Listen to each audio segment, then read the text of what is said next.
Uma vlogs and stories. Hello అండి అందరికీ, అందరు ఎలా ఉన్నారు? నేనైతే చాలా బాగున్నాను. మీరందరు కూడా ఎంతో బాగుండాలని మనస్ఫూర్తిగా కోరుకుంటున్నాను. చాలా గ్యాప్ వచ్చింది కదా మన మధ్య. అవునండి, ఏం చేద్దాం, సిచ్యువేషన్స్ అలా ఉన్నాయి. ఏంటబ్బా వీడియోలో డైరెక్ట్ అమ్మ అక్క వాళ్ళు కనిపిస్తున్నారు అనుకుంటున్నారా? ఒక్కటే రోజు 3 ఫంక్షన్లు ఉన్నాయి. అన్నీ కూడా మెయిన్ ఇంపార్టెంట్. ఏడికి పోవాలో అర్థం కాకుండా ఉంది మా పరిస్థితి. ఈ వీడియో వచ్చేసి ఫంక్షన్కి వెళ్ళొచ్చిన నెక్స్ట్ డే. ఫంక్షన్కి వెళ్ళిన వీడియోస్ మాత్రం తీయలేదు, ఎందుకో సెట్ కాలేదు, నాకు టైం కూడా కుదరలేదు. ఇంకొకటి పిల్లలతో నా పని అది ఇది అంతా అనుకుంటా ఉండేలోపే నాకు ఆడికే ఓపిక పోయింది. ఇంకా పోయిన కాడల్లా వీడియో తీసుకోవాలంటే ఇంకా నా వల్ల కాదులే అని చెప్పేసి ఒక్కసారి వదిలేసుకున్నాను. ఈ రోజు మా అమ్మమ్మ వాళ్ళది పెళ్లి రోజు. అందరం కలిసి గుడికి పోవాలనుకున్నాము, కానీ మా తాత మాత్రం రానన్నాడు, మమ్మల్ని వెళ్ళిపోమన్నారు. ఎందుకంటే తాత ఆటో నడుపుతారు కాబట్టి అందరు కలిసి ఏదో దావత్ చేసుకుంటారంట. ఇంకా వాళ్ళందరి కోసం అని అక్కడనే ఉన్నారు మా తాత.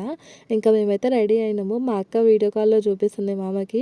ఇంకా అంతా రెడీ అయిపోయి కొద్దిసేపు బయట రిలాక్స్ అవుతాం అన్నట్టుగా పిల్లలందరూ కలిసి మేము బయటకు వచ్చినాము. పిల్లలు కూడా 4 అయ్యేసరికి ఇంట్లో బాగా సతాయిస్తున్నారు. బయట వదిలేస్తే వాళ్ళ తిప్పలు వాళ్ళు ఫ్రీగా ఆడుకుంటున్నారు.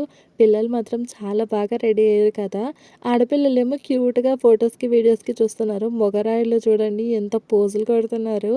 నందన్ కానీ యశ్వథామ కానీ చాలా ఓవర్ ఎక్కువ చేస్తున్నారు. ముచ్చుకంత లేకున్నా కానీ పిల్లలు మాత్రం వాళ్ళకి వాళ్ళు హీరోస్ లెక్క ఫీల్ అయిపోతున్నారు. సేమ్ అట్లానే బిహేవ్ చేస్తున్నారు. ఫొటోస్ దింపడానికి వీడియోస్ తీయడానికి వచ్చినా కానీ మొదలుగా పోజులు ఇస్తున్నారు. అంతకన్నా ఆడపిల్లలేనండి, మన మాట కొంచెం అన్నా వింటారు. కానీ మొగరాయిడ్లు మాత్రం అస్సలు వినరు. కోళ్ళకైతే రాళ్ళు తీసుకొని కొడుతున్నారు. ఈ పిల్లల్ని పట్టలేకనే మాకు మస్తు అవుతుంది. జుట్టు చూపి తాతకి ఒకసారి జుట్టు చూపి బ్యాగ్ చూపి వాళ్ళకి. ఎందుకు నవ్వుతున్నారు?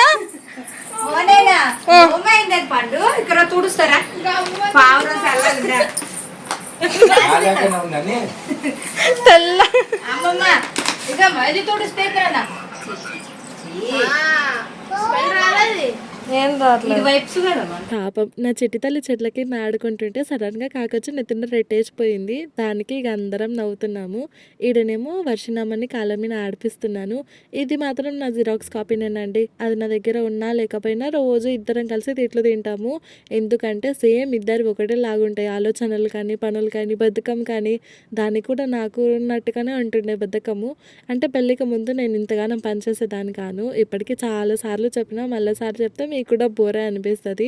ఒక్కసారి మొదలెట్టినానండి ఈ పని, ఇంకొకరు నలుగురు ఆడేసరికి నా కాలు దెబ్బ గుంజినాయి. నాకు మరొకసారి అర్థమైంది ఏంటంటే పిల్లలు ఉన్నప్పుడు అతి కష్టమైన పనులు ఒక్కసారి కూడా సాహసాలు చేయొద్దు అని. ఎందుకంటే ఒక్కసారి మొదలెట్టిందంటే ఇంకా కంటిన్యూ అవుతూనే ఉంటుంది.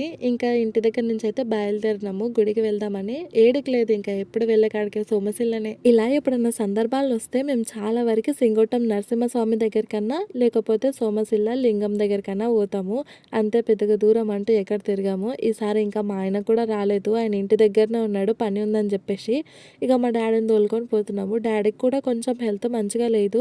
యాక్చువల్గా ఫస్ట్ నా వల్ల కాదని అన్నాడు.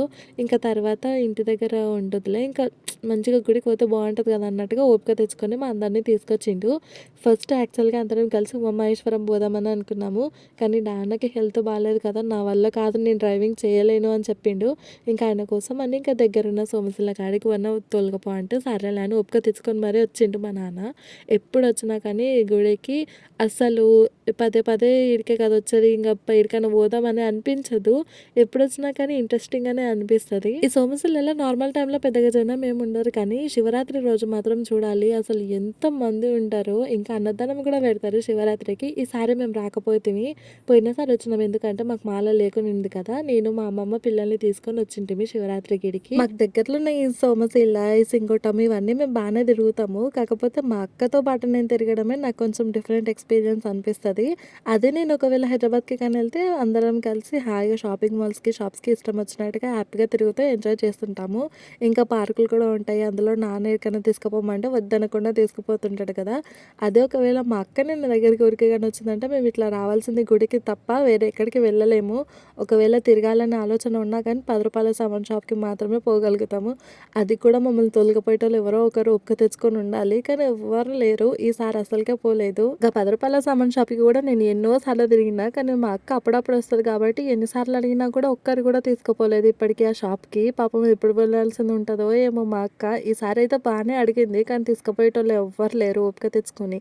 అదే హైదరాబాద్లో అని ఉంటే ర్యాపిడో ఒకటి బుక్ చేసుకుంటే కథ మనలో ఒక తోలుకపోయి అలా ఆలోచన ఏమి ఉండదు. మనకు నచ్చిన దగ్గరికి ఇష్టం వచ్చినట్టు ఇక మనీ పెట్టుకొని పోవాల్సిందే. ఇలాంటి సిచ్యువేషన్స్ వచ్చినప్పుడే అనిపిస్తుంది విలేజ్ కన్నా సిటీనే బెస్ట్ అని. కానీ దానికన్నా చూసుకుంటే విలేజే చాలా చాలా బెస్ట్. మళ్ళీ గుడి దగ్గర వదిలిపెట్టి మా నాన్న వెళ్ళిపోయిండు, బయట వేరే పని ఉందని చెప్పేసి. ఇంకా అందుకే మేము కాడికి దర్శనం చేసుకుంటున్నాము. పిల్లలు మాత్రం చాలా హ్యాపీగా ఎంజాయ్ చేస్తున్నారు. పిల్లలకి ఇంటి దగ్గర కూడా బయట విశాలంగా ఉంటుంది కాబట్టి బాగా ఆడుకుంటారు. ఇలా గుడి దగ్గరికి వచ్చినప్పుడు ఈడ కూడా మస్తు విశాలంగా అనిపించింది కాబట్టి ఫుల్గా ఎంజాయ్ చేస్తున్నారు నలుగురు కలిసి. అలా నలుగురు పిల్లలు ఒక దగ్గర ఆడుతుంటే చాలా మంచిగా అనిపిస్తుంది. కానీ ఒక్క 5 నిమిషాలు కూడా ఆడలేరు వాళ్ళంత ప్రశాంతంగా. 5 నిమిషాలకే గొడవ మొదలైపోతుంది. ఎందుకంటే నలుగురు ఉన్నారు కదా, ఒకరితో ఒకరికి అస్సలు పడదు. ఇంకొకటి పిల్లలు ఒక్కొక్కరు ఒక్కొక్క ఏజ్లో ఉన్నారు కాబట్టి వాళ్ళకి ఒకరికి అర్థమయ్యేదో ఒకరికి అర్థం కాదు. అట్లా ఇంకా సతాయిస్తూ ఉంటారు. అమ్మమ్మ వాళ్ళ పెళ్లి రోజున మా తాతతో పాటు కలిసి వచ్చింటే ఇంకా చాలా మెమొరీగా అనిపించి ఉండొచ్చు నాకు తెలిసి మా అమ్మమ్మకి. కానీ ఇంకా ఏం చేస్తాం, మా తాతకు పని ఉందని చెప్పేసి ఒక్కదాన్నే వెళ్ళిపోమని చెప్పిండు. అంతసేపు ఆడుతున్న నలుగురు పిల్లలు ఆవును చూసి సడన్ గా అలర్ట్ అయిపోయి ఒక్కొక్కరు ఒక్కొక్క దగ్గర కూర్చున్నారు. అది అరటిపండు ఉందేమో అని కవర్లో చెక్ చేస్తుంది, కానీ కొబ్బరి పెడితే అసలు తింటలేదు. తినవు కదా కొబ్బరిలు అవి. అరటిపండు అయింటే మంచి కడుపు నిండా తింటుండే. మా దర్శనం అయిపోయిన తర్వాత మేము బయట వచ్చి చాలా సేపే వెయిట్ చేసినాం మా డాడీ కోసం. మమ్మల్ని అక్కడ వదిలిపెట్టి మా డాడీ వేరే బయట పని పోయిండని చెప్పినా కదా, ఆ పని ఏంటంటే ఫిష్ ఫ్రై చేపించుకొని రావడము. అంటే సోమశిలకు వచ్చిన వాళ్ళు చాలా మంది గుడి కన్నా ఎక్కువగా ఇట్లా నాన్ వెజ్ తిననీకనే వస్తారు.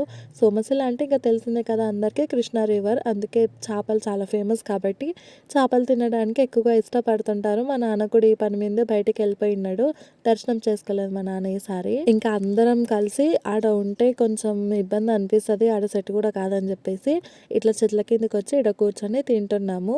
ఫిష్ ఫ్రై కానీ కర్రీ కానీ చాలా బాగుంటుంది. కాకపోతే కర్రీ చేసేటప్పుడు మనం కొంచెం దగ్గరుండి చూసి చేయించుకుంటే బెటర్.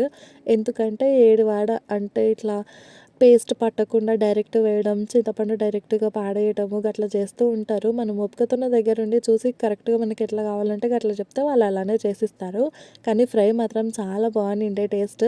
ఎప్పుడొచ్చినా నేను ఫ్రై మాత్రం చాలా ఎక్కువగా తింటాను. ఎవరు చేసినా కూడా ఫ్రై చాలా మంచిగా అనిపిస్తుంది టేస్ట్. కానీ ఒకసారి కర్రీని మొత్తం వేస్ట్ చేసినారు.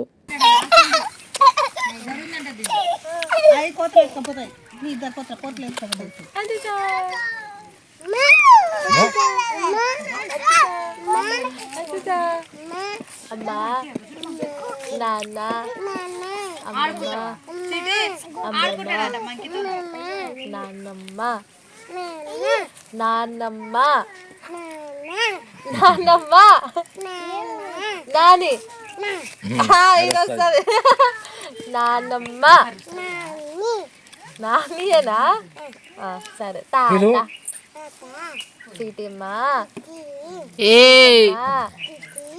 సీటమ్మా నందన్ నందన్ నందనా ఏ బి సి డి. మంచిగా ఏబిసిడీలు చెప్తుంటే నా బిడ్డ సడన్ గా మీద టాయిలెట్ పోసింది, అందుకే అంతగానో మస్తీ. ఇక ఇంటికి వచ్చిన తర్వాత మా అమ్మ చెంచుగడ్డలు ఉడకబెట్టింది. అదేనండి స్వీట్ పొటాటో అంటారు కదా చాలా మంది, మేము ఎక్కువగా చెంచుగడ్డలు అంటాము. ఇంకా కొంతమంది మొరంగడ్డలు అని కూడా అంటారు. ఇది అమ్మ వాళ్ళు ఇక్కడికి వస్తారని మా అమ్మమ్మకి ముందే తెలుసు, అందుకే మా అమ్మకి ఇష్టం అని చెప్పేసి ఫస్ట్ తీసుకొచ్చింది. మా అమ్మమ్మకి కూడా చాలా ఇష్టము. ఒకవేళ అమ్మ రాకపోయినా కానీ అప్పుడప్పుడు అమ్మమ్మకి నచ్చితే తినాలనిపిస్తే తీసుకొచ్చుకుంటుంది. కానీ అవి తింటే బాగా బాడీ పెయిన్స్ అంట కదా, నేను మాత్రం అస్సలు తినను. ఎందుకు అబ్బా అవి తిని మళ్ళీ తనలాడడం, పని చేసుకోలేక తనలాడాలని చెప్పేసి నేను అస్సలకే తినను. అందులో నాకు కొంచెం ఇష్టం కూడా అనిపించదు. కానీ మా అమ్మ, అక్క, అమ్మమ్మ ముగ్గురు మాత్రం చాలా తింటారు. ఇక పిల్లల్ని బయట కొద్దిసేపు ఆడిపిద్దామని చెప్పేసి నలుగురిని తీసుకొచ్చి రన్నింగ్ పోటీలాగా పెట్టిన. ఎవరు ఫస్ట్ వస్తే వాళ్ళు వినరని చెప్పేసి. వర్షిని ఎట్లా పెద్దది కాబట్టి ఆఫ్ కోర్స్ అదే ఉరికొస్తుంది. కానీ అశ్వితని చూడండి, వర్షిని నందన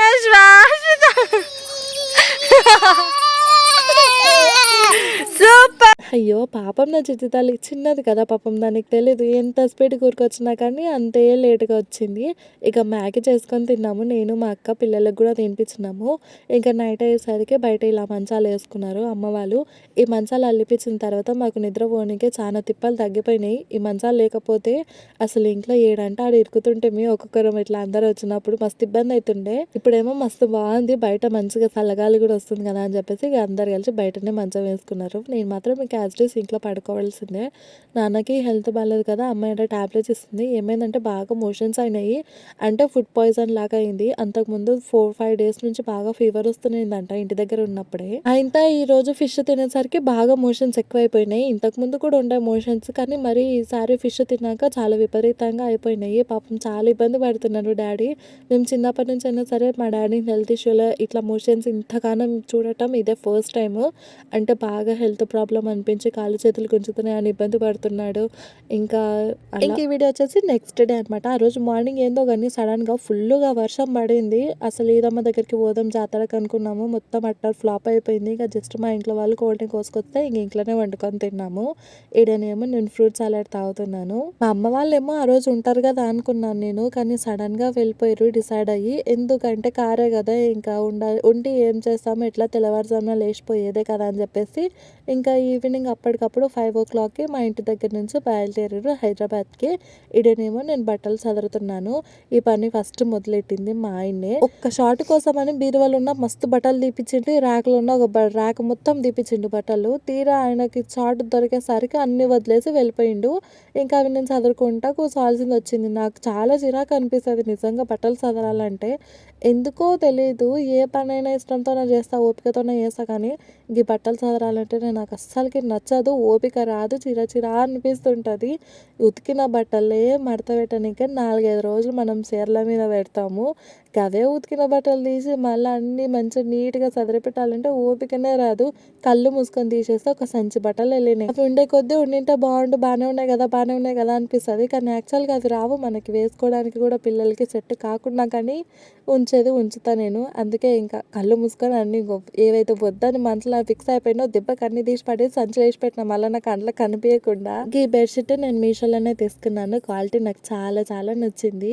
దీని కాస్ట్ 350 రూపాయలు పడ్డది. కింగ్ సైజ్ తీసుకున్నాను ఈసారి, పెద్ద సైజు. క్వాలిటీ బాగుంది, కలర్ కూడా చాలా బాగుంది. ఒకవేళ మీకు కూడా దీని లింక్ కావాలంటే మన కమ్యూనిటీలో పోస్ట్ చేస్తాను, ఒకసారి చెక్ చేయండి. అలానే ఇన్స్టాలో కూడా పెడతాను. ఈ చీరలు మాత్రం నావి అన్ని మా అమ్మనే సదిరింది. ఫస్ట్ మా అమ్మ మొదలెట్టింది, జస్ట్ చీరల గారికి సదిరి పెట్టింది. కానీ మా ఆయననే షార్ట్స్ కోసం అని అన్ని తీసేసిన్నాడు. మా అమ్మ వచ్చినప్పుడల్లా నా చీరలు మాత్రం ఖచ్చితంగా మడత పెడుతుంది. ఇంకా కింద ఉన్న ఈ 3 ర్యాకులు నేనే సదిరి పెట్టిన. మస్తు ఓపిక తెచ్చుకున్నానండి ఈసారి మాత్రం. ఇంకా ఒక్క సైడ్ మాత్రమే సదిరిన, అవతల సైడ్ మొత్తం గట్లనే ఉంది. గదంతా ఎప్పుడు సదరాలను అర్థమైతలేదు. ఈ డైలీ వేర్ బట్టలు నా బిడ్డవి మాత్రమే సదిరిన, ఇంకా నావన్నీ గట్లనే ఉన్నాయి. అన్ని గానం సదరంగానే ఒక సంచి బట్టలు వెళ్ళినాయి. ఇలా చాలా వరకు అశ్విత బట్టలు మా ఆయన బట్టలే ఉన్నాయి. ఇప్పుడు నేను వేర్ చేసిన డ్రెస్ మాత్రం నేను మాంగళ్యాలో తీసుకున్నాను 600 పెట్టి. నాకైతే చాలా బాగా నచ్చింది. మా ఇంట్లో వాళ్ళకి నచ్చలేదంట. ఇంతకీ ఎలా ఉందో చెప్పండి. ఇంకేంటండి వాళ్ళ వీడియో, మళ్ళీ వ్లాగ్లో కలుస్తాను. బై.